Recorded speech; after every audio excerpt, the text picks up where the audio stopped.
Hello and welcome. This is David. Once again, thank you very much for your time. So let's get into this topic. And the topic here is the origins of the illusion of separation. Now, we have all heard, well, maybe not all of us, but if you've heard Christian teaching, for example, in the book of Genesis, it says that the makers or the maker, whichever, makers or maker, at the very beginning said, let us create man in our image and likeness. That's in the book of Genesis. Now you'll find it in very many other religions as well, and different faiths and everything. Now, let's have a look at what A Course in Miracles says about all this. A Course in Miracles says that a fundamental aspect of our Creator is to extend, or rather to create. So the Creator extended himself, herself, or itself. It's very difficult to describe the Creator because you cannot really personify. So even the word him, we're just going to use it because it's convenient, but there is really no word in English that it can properly describe. Alright, so the Creator extended himself to its creations and imbued in them the same loving will to extend and create. So you're made in the image and likeness of your Creator or your Maker. And in that sense, you also have the same creative ability. In fact, you have a higher creative ability than you can consciously imagine you do. We underestimate ourselves. We are way more powerful than we believe or think we are. So you have the ability and the will to extend and create. It's just in your nature. Okay? Right? So you're creative and powerfully so. And you too can extend or create like your Creator. The only real true difference is that your Creator created you and you cannot create your Creator. So in other words, your Creator is first cause. But in many ways, even though it might seem like you're a very small, insignificant being, but you're made in the image and likeness of your Creator. Now, we've already talked about extension, okay? Let's call extension creation. There's one other thing that we do that is similar to extension, but it's not, and that is projection, okay? And I think we've all heard of this many times, you know, like when somebody say, oh, you're projecting your anger out there. In other words, your anger is making me see an angry world and experience an angry life. You're projecting. Or, you know, there's so many times you've had this, you know, word used, especially in psychology and you know, those kind of areas. But this is the important difference to make right here as we're learning A Course in Miracles, especially at this time, is that it's important to start to recognize that quite often when we think we are creating or extending, what we're actually doing is projection. And there is a difference. Projection is not extension or creation. In fact, it is, you might want to use the word inappropriate. So now let's get into that. Now, the first thing that A Course in Miracles says is, you know, in this area is that you were created fully and perfectly. In other words, there is no imperfection in you. There is no emptiness in you. There is nothing that you lack. Yeah?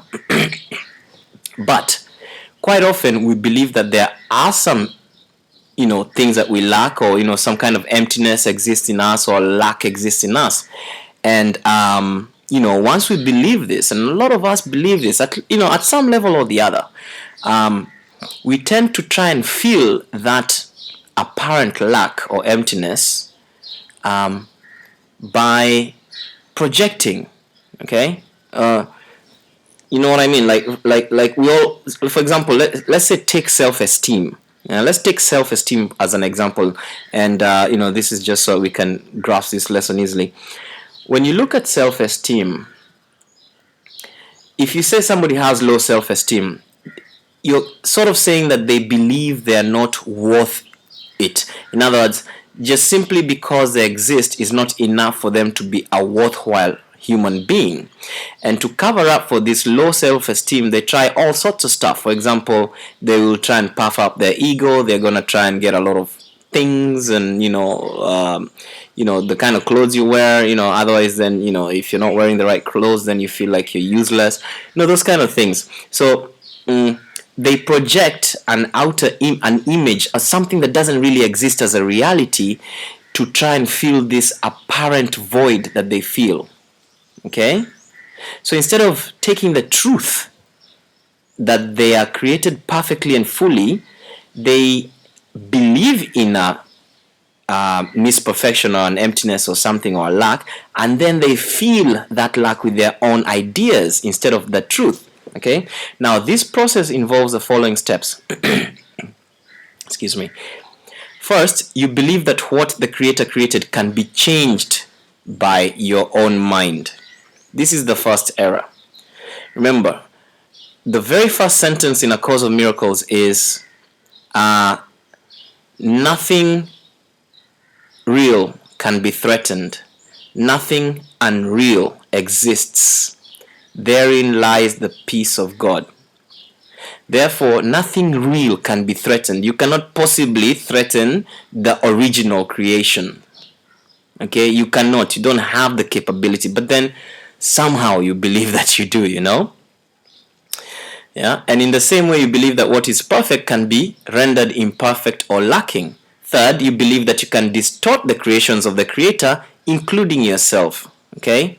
Fourth, you believe that you can create yourself and that the direction of your own creation is up to you. Okay, 4 errors of thinking. Yeah. Now, it is worth repeating. You are carefully created fully and perfectly. There is no emptiness in you. Okay. And again, it's worth repeating. The inappropriate use of extension or projection occurs when you believe that some emptiness or lack exists in you and that you can feel it with your own ideas instead of truth. Alright? Now, these related distortions represent a picture of what actually occurred in the separation, or, as A Course in Miracles calls it, the detour into fear. Yeah? None of this existed before the separation, nor does it actually exist now. And this is a saving grace. It doesn't actually exist now. Projection is not reality. Just because, you see, we've already said at the beginning of A Course in Miracles and also throughout the daily exercises that just because you see the external world, you perceive it, does not mean it is reality. Projection is not reality. So all we're doing now is to see or to get a clearer idea of why is this projection even existing? How did we end up here? That's basically what we're learning now. Yeah. Everything the Creator created is like him or like her or like it. It really doesn't matter. We're just using words here. All his creation is loving and freely given in one continuous line in which all aspects are of the same order, and his creations have the same properties in reality. They're made in the image and likeness of the source. The source of all creation extends itself, and those extensions extend themselves in the same image and likeness of the source. Okay?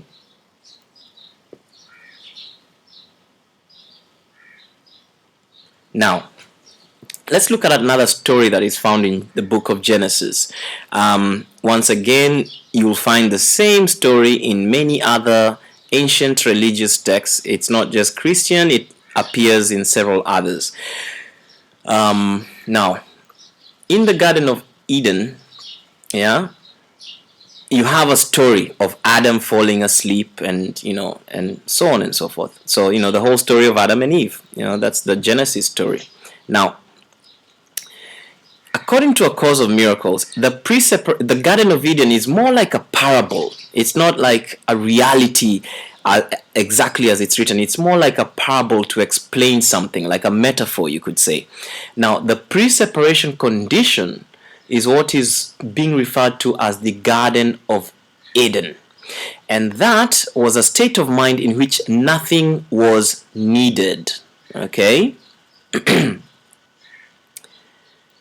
All right, is that a little bit clear? Nothing was needed. It is actually a state of mind. Yeah, you do not have to continue to believe what is not true unless you choose to do so. Yeah, all that all that can literally disappear in the twinkling of an eye, because it is merely all that. Sorry, I'm reading from A Course in Miracles and I stressed the sentence wrong. So what they're saying here is that the garden of the pre-separation condition is reality. The Garden of Eden is the reality. The original condition is the reality. Then the belief in separation comes in, the belief or the idea that there's something lacking in you comes in, and in that instant, projection happens. Because remember, you have the creative power of your maker.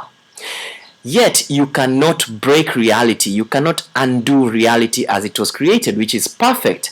But if you believe it is imperfect, then your creative power is going to do the next best thing, which is to make a projection, an illusion, since it cannot change the reality. Do you see where we're getting with to here? It takes a while to understand A Course in Miracles. It takes a few steps, but if you stick with it, you start to get it. So in the previous slides, we learned that whatever has been created by the Creator cannot be undone or made imperfect or changed. It is always going to be perfect.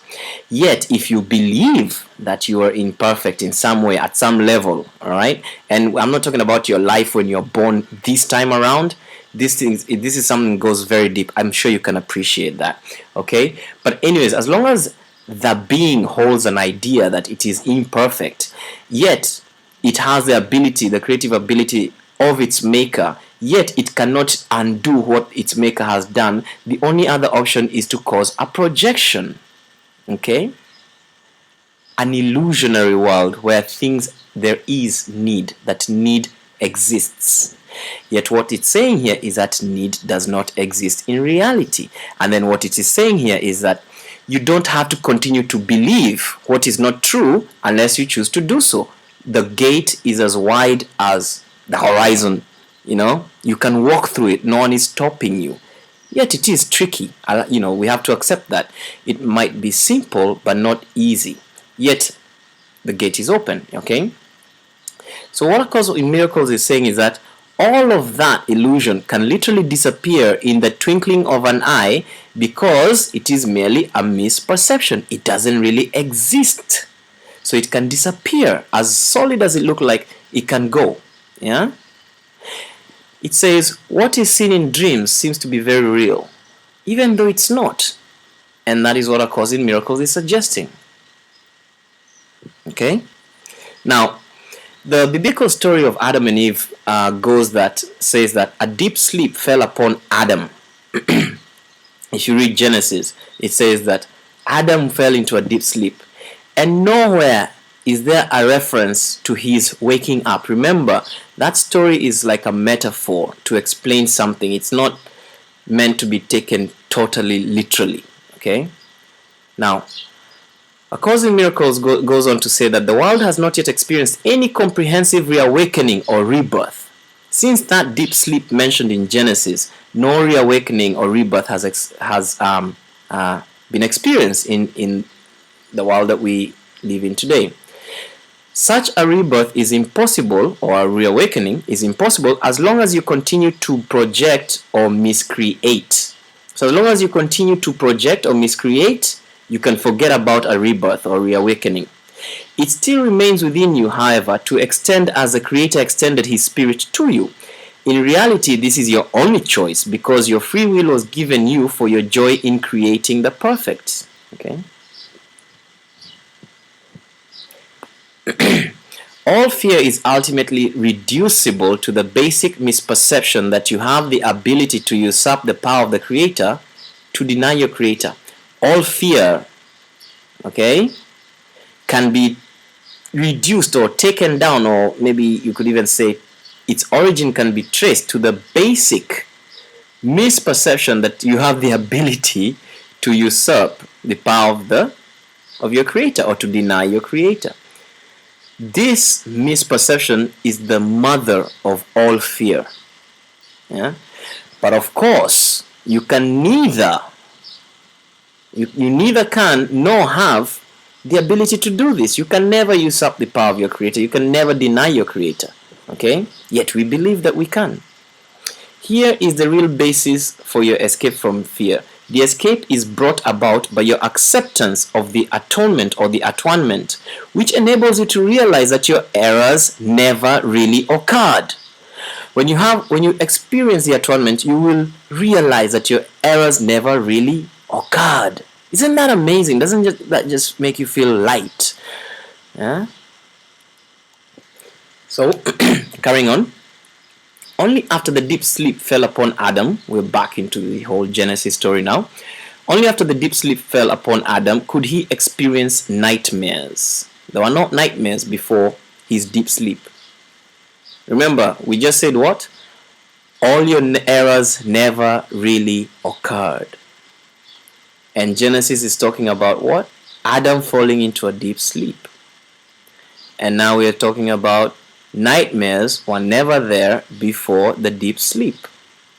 If a light is suddenly turned on while someone is dreaming a fearful dream, he may initially interpret the light itself as part of his dream and be afraid of it. However, when he awakens and gains his bearings, the light is correctly perceived as the release from the dream, which is then no longer accorded reality. Look, in other words, you fall asleep, you're in a nightmare, you're having a nightmare. Somebody turns on the light while you're having the nightmare. In your nightmare, the bright light could actually scare. It could look like maybe, let's say, a car coming at you in the middle of the night, with the headbeams or, the lights fully on. But within a few seconds, you'll wake up and then you realize, oh, the light is part of the release from the nightmare. And then suddenly the nightmare is no longer given the sense of or feeling of reality, the belief in it, as you had when you're actually having the dream. That's what they're saying here. This release does not depend on illusions at all. The release does not depend on illusions. In other words, as long as you're in this world, in the world of separation and illusion, your release will not depend on the illusion. You see? The knowledge that illuminates not only sets you free, but also shows you clearly that you are already free. The miracle doesn't see the illusion. The miracle doesn't see the illusion.